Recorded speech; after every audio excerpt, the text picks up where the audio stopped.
Okay, Dr. H here, coming to you with a little veggie chopping session. So today we're gonna make a medley with mushrooms, with broccoli, with red onion, with some Thai chili pepper. Sometimes these guys are green. These are often green and not red, but sometimes they're also red. So red or green, I really like these because they have a really delicious flavor. They're not just pure heat for heat. I just like the flavor. Then we're also gonna add some black olives, and we've got some pre-cut butternut squash that'll go in here as well. So we're gonna start with the red onions. I'm gonna turn this down so that you can see. Hold on, let me get this all situated here. Love this lighting, isn't it amazing? Okay, there we go. So now you can see what I'm chopping, and let's get this party started. So, of course, my hands are clean. That is the first step to any cooking prep is cleaning the hands. I just gave the red onion a little rinse, and we're gonna peel off the outer layer, which sometimes can be a little tricky, but let's see if this guy will come with it. There we go. There we go. So, I'm not gonna give you too much commentary as I chop, but I'll give you a little bit. So one of the reasons I love red onion is because it's so, it gets so sweet when we roast it. And also it's high in something called allicin, A-L-L-I-C-I-N. And allicin is an awesome antioxidant that you can also find in garlic. And so this guy's being a little bit of a pain in the butt to peel. Oh, there we go. I was just gonna peel off the outer layer there, but there we go. So allicin, back to allicin. Allicin is an antioxidant that has some immune benefits to it. It also has some benefits as it pertains to heart health. So there are times when I work with people who have high cholesterol, and I might use a supplement that is made of concentrated allicin to bring down their cholesterol levels as part of what we do. Now, it just depends on the person if I'm gonna use that exclusively, and of course we're always gonna work towards making some nutritional and lifestyle shifts to make those numbers move as well. But we can get allicin from our food, which is amazing. So you can see here, I'm just slicing this red onion. Lots of times, as a lot of you know, we currently live in Switzerland. So in Switzerland, the red onions are really tiny. In the US, our red onions are a lot bigger. But I like to usually cut these guys in half because they can get a little stringy when they're baked, and sometimes can get a little slippery, almost like a little scared you're gonna choke on it. So that's my explanation for why I cut red onions the way I do. So I'm gonna put another red onion in there because I really, really like red onion. And I might just use a half of this right now and then save the other half for later. But let's get this guy peeled. One of the things you'll learn for yourself over time is the flavors you do like. So maybe you like yellow onions more than red onions, or maybe you like white onions more than red onions, and that's totally fine. I want you to discover for yourself what flavors and textures you find most compelling, because I want you to find your food super delicious. It's always fun to try something new here and there and see if you can expand your taste buds horizons. But nothing wrong preferring one type of vegetable over another. I should tell you that before I started this video, I did turn the oven on, and it's at about 400 roast. So when this medley is ready, I can just pop it in. So yeah, I'm just gonna use this other half, and then I'll finish chopping the rest of this later, and then just save it in a glass Tupperware so that it's ready to go for our next meal. So now I'm gonna take a couple of these mushrooms, give them a little rinse here, and get them chopped up. Okay. I'm gonna put them, the holding pattern is gonna be in the baking dish. So So I like to just chop off the little end there. And then, you know, I just cut these however I want. I typically like to keep my mushrooms kind of big because I like their meaty texture. So I typically keep my mushrooms on the bigger side myself, but of course you could cut them in slices if you find you like them better like that. So again, these are just things that you learn about yourself over time, your preferences. I'm gonna cut one more mushroom here. Let's go with one more mushroom.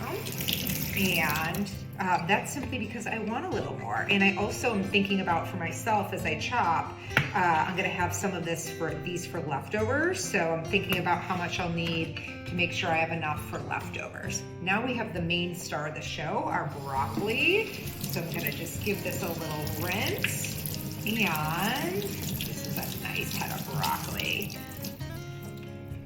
Yeah, kind of a nice greenish purpley color to the tips of that broccoli, which I love. As you might know, broccoli is let's talk about those mushrooms I just chopped. So mushrooms are high in beta glucans, and beta glucans are food for our microbiome. Now there's a lot we could say about our microbiome, but as you may know, our microbiome plays an important role in our immune system, in our digestion, in our mood, so many different things our microbiome does for us, those bugs that live in our colon, mostly in our colon. And now we are working on this broccoli. So I just kind of chop it however I want. I don't know what else to tell you. You'll come up with your own methodology for chopping vegetables, but you can just see how I'm doing it.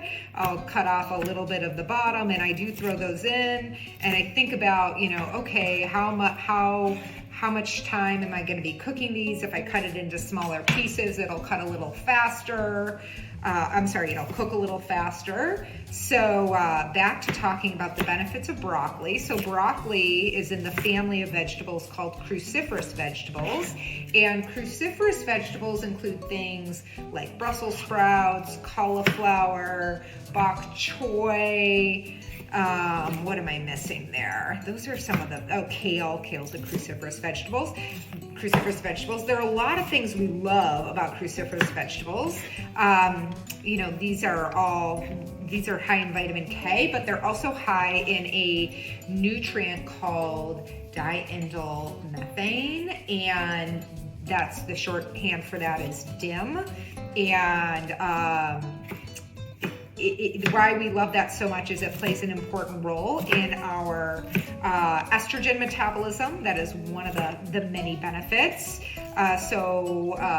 These cruciferous vegetables have also been shown compared to non-cruciferous vegetables, which also have their own unique benefits, but they've also been shown to really measurably reduce inflammation. So inflammation as measured in lab tests by HSCRP.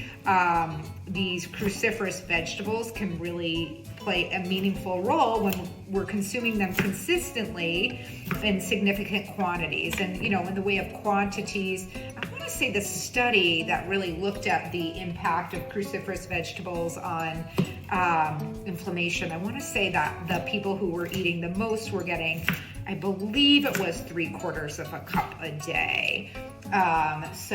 Focusing on those cruciferous vegetables as a mainstay in your diet, all kinds of fabulous benefits. They also play a role in supporting our detoxification pathways. So they help our body get rid of toxins. So love that. We're all exposed to toxins, just living in the world we are. And also, I think it's something that a lot of people are, that's often not talked about, is that we think about toxins, our detox pathways, as processing the toxins we encounter, whether it's pollutants we inhale or plastics we encounter in our life, or cleaning products or personal care food. We think about those as toxins, but also things that go through our detox pathways include our hormones. Our sex hormones go through our detox pathways.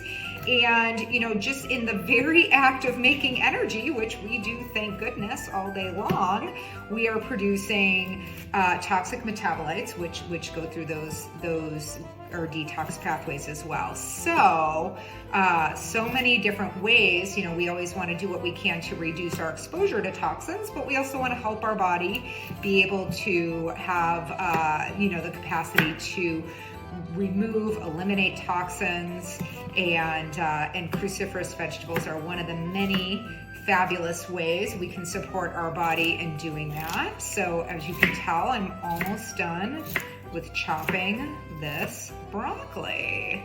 Okay, easy peasy. Now I just realized that the baking dish that I'm using, it's just a little smaller than I want. So I'm gonna do a little swapperoni of these vegetables to a bigger dish. But actually before I do that, I'm gonna chop these so that everything is in here and ready to go when I make the transfer. So,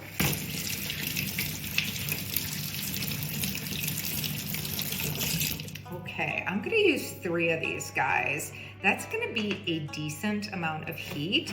So if you're not really, you know, the first time you work with these guys, I recommend start low. You can always add more heat next time. Maybe start with 1 pepper. Again, these Thai chili peppers, oh, I love them. And again, oftentimes they are green and not red. One other thing, what can we say about these chili peppers? They're high in capsaicin. Capsaicin is an antioxidant that has some, again, nice anti-inflammatory benefits. It can be used topically to reduce pain. So yeah, lots of good stuff about this. They're also going to be high in vitamin C, which is a great antioxidant and plays an important role in our immune system as well as building healthy skin. Need our vitamin C to make collagen. Okay, so now for a little swap of the dishes. Hold on, I'll be right back. Okay, so I'm gonna take these and just move them into here. Sorry, self, that I dirtied an extra dish, but c'est la vie, it happens. The good news is that we're gonna have some nice leftovers to work with, which I always love when I get a couple of meals out of one. Now, I really like olives, so some of you may not really like olives, and that's okay. So again, you just want to think about your preferred flavors. So I'm going to do a little bit of these guys. What I like to do is I'll take some olives and I just smush them. I'm smushing them with my fingers, and ultimately they're getting smushed in half, and I'm distributing throughout this veggie mixture. I'm going to add a couple of more, and for our next trick, we're gonna add our pre-chopped butternut squash. I do pretty much exclusively buy butternut squash pre-chopped because if anyone has cut butternut squash before, you already know that it is difficult to cut butternut squash. So let's get our butternut squash out. I'm just gonna take a handful here. This is our little starchy pop of veggie here for a little sweetness. And butternut squash. Let's see, what do we get out of our butternut squash? We're gonna get, it has some fiber. Now, once we cook it, the fiber is gonna be baked down a little bit, but oh my goodness, look at these beautiful colors. We're gonna get some beta carotene from our butternut squash. Beta carotene is an antioxidant, plays an important role in healthy skin aging, as well as it plays a role in our eyesight, right? You guys might know that with thinking about carrots. They're high in beta carotene, and everybody talks about carrots and eyesight. Okay, so next trick, we're gonna put some olive oil and spices on these. So hold on just 1 second. And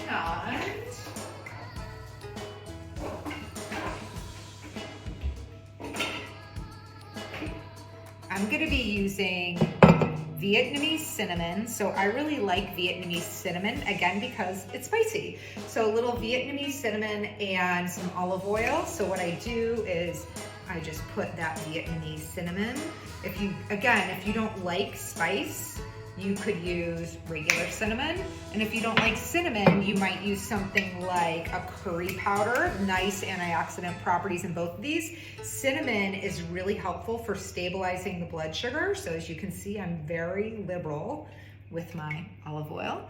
So now I'm just gonna mash it around. If you like savory instead of the flavors I just mentioned, the cinnamon or the curry powder, you might use like an Italian herb mixture. There's a seasoning called borsari I really like a lot. And okay, this is looking really good here. So I am now gonna put this in the oven and let this bad boy cook. So what I'll do is I'll put it in the oven. So you wanna work at about 400 degrees. If you have convection, great, use it. If you don't, it's not a big deal, just use regular. And you're just gonna pop in that oven with your oven mitt in a pair of thongs and move your veggies around I like to move them around every 15 minutes or so.